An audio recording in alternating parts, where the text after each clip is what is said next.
There is a new way to scale your coaching offer, and it's using growth ecosystems. And I've used it personally to book over 200 sales calls. And it is the exact system that I'm going to walk you through, that every single big person in the space, like Alex Hormozy, Iman Gaji, Russell Brunson, Cole Gordon, every single person who sells some sort of an info business or sells some sort of a course or coaching is using this method. And if you're watching this, you probably run a coaching offer and you want to know exactly how you can do the exact same thing. Well, the first thing that we want to understand is that there is a huge new age of information. Now, if we really look at info businesses in general, info businesses have a very linear path of actually acquiring customers. That is, in general, every single info business solves a very linear set of problems. And a linear set of problems are problems that arise after one and the other.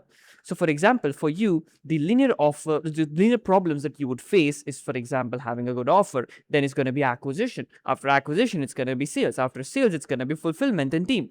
There is a very linear set of problems that always are going to exist. And if we take a look at fitness, as an example, let's say you sell a fitness coaching offer, you've got a linear set of problems that you're always going to face, like facing a diet issue or workout or sleep or accountability, right?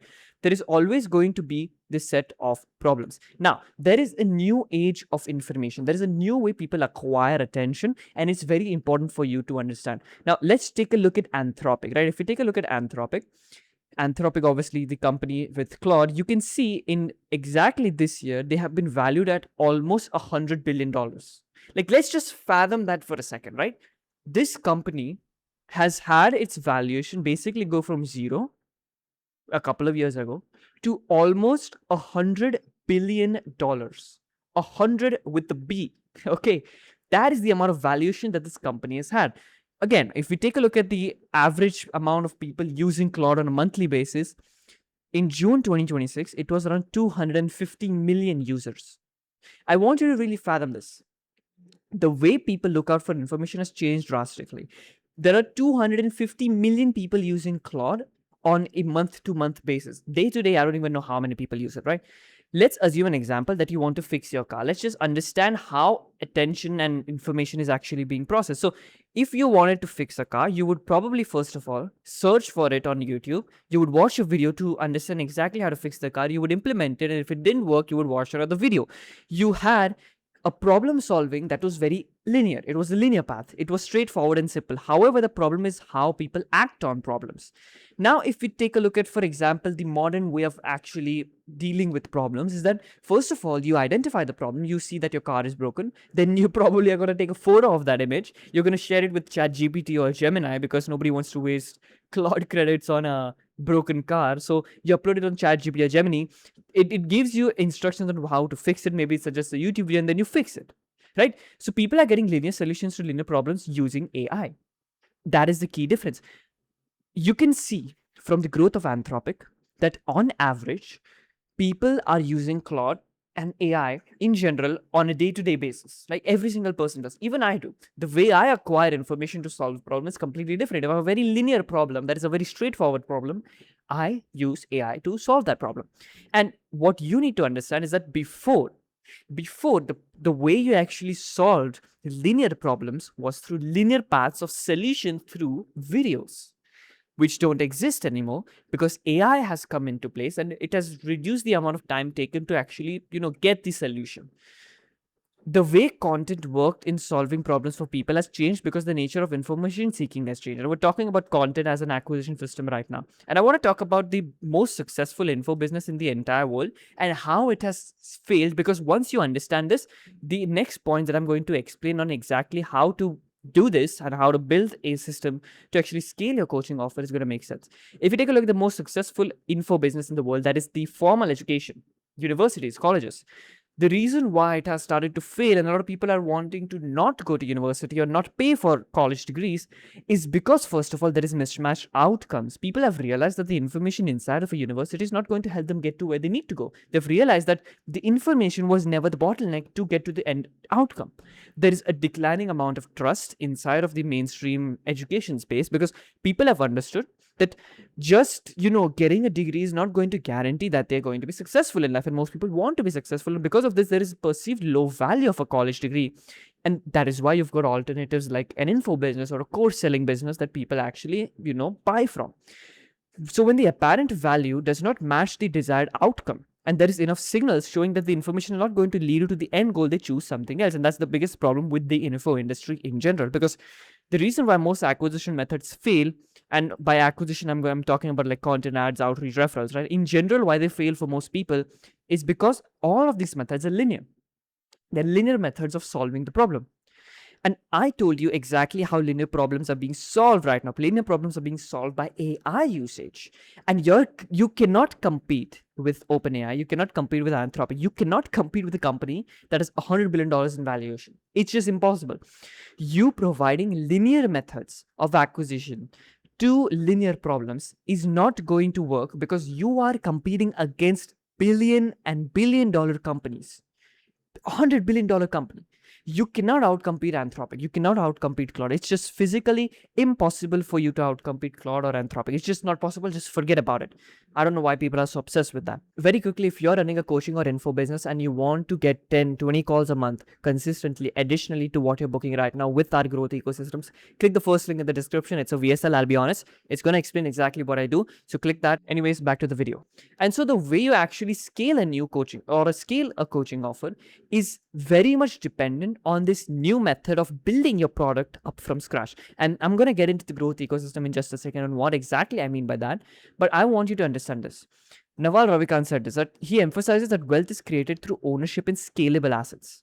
And that infrastructure serves as the leverage multiplier for both individual careers and societal progress. Scalable assets is the key word here. What he means is that the way actually we as humans, or in general, a very top view of the world, like as a society we progress, is by building scalable assets and infrastructure that everybody can use. And if you take a look at the info business, like the coaching side of things, let's say you do fitness, for example, nothing is actually incorporating that learning. Like nobody is actually incorporating that learning. Everybody's having a linear method of fulfillment. That is, you do step 1, you do step 2, and then you do step 3. So let's assume this is usually like the average stuff. The average pricing, let's say you sell a coaching for $3,000 a month, right? And your LTV is about 6 to 9K because most people are going to stay for 2 to 3 months and after that they're just going to leave, right? Most people, the average lifetime value is going to be 6 to 9K. You charge them $3,000 a month. They pay you on average, let's assume $9,000. They stay there for 3 months, after which they churn. And out of this LTV, you have to spend back for acquisition to retain the amount of money that you make. For example, let's say you sign 3 clients in the first month, right? 3 clients in the first month, you make $9,000 a month, right? You make $9,000 in the first month. In the second month, maybe you make another $9,000. In the third month, you make another $9,000. And in the fourth month, all 3 of them leave. And so now you have to spend $27,000, right? You have to spend 27 grand to get newer customers to then ultimately go back to 9K a month, right? You're effectively doing that. You're spending, you have 27K in your bank. Obviously, it's not going to be all profit. Most of it is not going to be profit. I'm going to assume like you end up with like 10K in your bank. You have to now spend $10,000 more time to acquire 3 new customers, 3 new clients to go back to the same revenue level that you were existing at. This is exactly why most people are stuck between $10,000 to $30,000 a month, because there is no scalable system for acquisition. There is no scalable system to actually acquire clients, and the entire financial model of how you're actually selling the product doesn't make any sense. It just doesn't make any sense because you're effectively spending the LTV that you get with a client to acquire the same client to be stuck at the same revenue level. You're never going to scale the business. This is the exact problem. And so what I mean by that is you need to first of all change the way your info business runs in the first place. If you really think about this, right? If you have a fitness coaching offer and you're solving the first problem of diet, you probably have a course going over diet, or you probably make a plan for them, like a diet plan for them to follow. Boom. Maybe the next problem is obviously a workout. How do you work out, and what exercises do you do? Maybe you have a course, or maybe you give them a workout plan customized to them. And maybe now you want to help them optimize their sleep. Maybe you give them a course on sleep and give them modules on how to sleep better. And then accountability comes through texting. So maybe you give them the WhatsApp number. You cannot do this scalable because none of these are scalable assets. And by scalable, I mean, first of all, scalable means that you can do one to many. Now you can argue and sit here that, oh, but this is one to many, Rohit, courses are one to many. You just have to make it once. But my friend, what I'm trying to tell you is that this is a linear solution. Do you see how this is a linear solution? You give them a course, it's done. Once someone watches the course, they don't need to watch it again. It's not scalable. We're talking about scalable in terms of a single client, not many clients. You can sit here and say that a course is scalable because you just have to make it once and every single client can go through it. Yes, for sure, that is quote unquote scalable. What I'm talking about is scalable per client. Every single client is not going to consistently come back to the course every single month. It's not possible because information is all they're getting from this. It's a linear path. And again, you're competing against a $1 billion company like Anthropic by giving them information that they could get by searching it up on Claude. So its issue with this is that there is no infrastructure within your coaching company or within your education business. Now let's take a look at this fitness example and let's take a look at some scalable one-to-one per client scalable solutions that they can come back to every single month. And obviously these solutions are going to be harder to deliver and make because obviously it's not simple, it's not a course, but it's going to be better in the long run. So for example, let's say diet, instead of actually giving them a course or giving them a workout plan, what if you have a done for you meal delivery service? Build a done for you meal delivery service or partner up with people who do meal delivery service and give your clients a meal delivery service. Like imagine the amount of value you can create with this. Right? Imagine this. Instead of, once you sign a client for your fitness coaching offer and, instead of giving them a diet plan and being like, okay, you got to have like a tomahawk steak today. What if you just say, okay, this is what you need to eat today and you're going to get it by 6 p.m. today because we have partnered up with this company. Or we've built our own done for you meal delivery service. Again, workout. Imagine having a custom app and client leaderboard prices.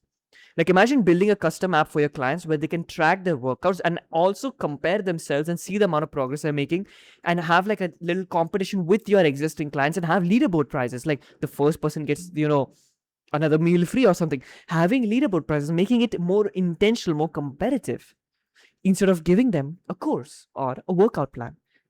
A custom sleep tracking device. Imagine building a custom sleep tracking device. Of course, this is going to be extremely hard for you to do. This is not easy. This is not easy to deliver. Of course not. But imagine how much more leverage you can create within your company because you are creating these infrastructures. You're essentially creating infrastructures within the business that serve as the leverage multiplier for long-term growth. It is so much more attractive for somebody to consistently pay for your service when instead of a course or a workout or a diet plan, you're literally delivering the meals to their doorstep, for example. Just implementing this, you could probably go from like 3K a month to, maybe charging like 6K a month. You can charge 6K a month. More people are going to stick around because of the total amount of deliverables that you're giving.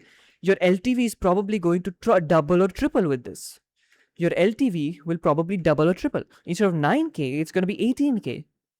They're going to stick around instead of 2 to 3 months, they're going to stick around for 6 months.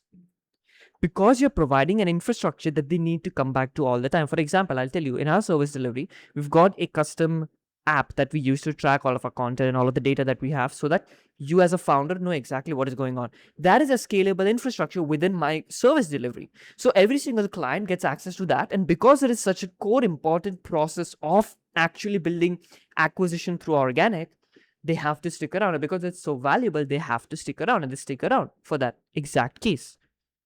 So you see how it all makes sense that having an infrastructure-based service delivery within your coaching offer is actually going to help you out. And secondly, it increases the enterprise value for education company. You're not a course seller anymore.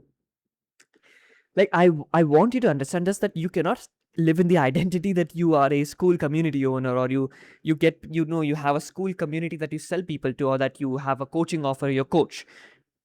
You're running a company. You're a founder, you're the CEO, you're running this company.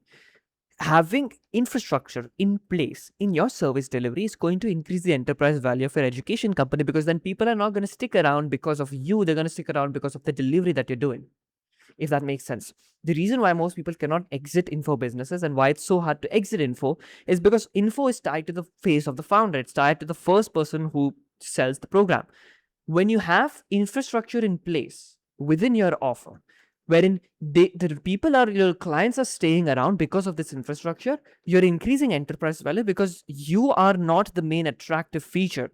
then you are not the main attractive feature, if that makes sense. Now, how does that all tie in with a growth ecosystem? How do you build an ecosystem? Well, first of all, it's important to understand what an ecosystem actually even is, because most people don't even understand this.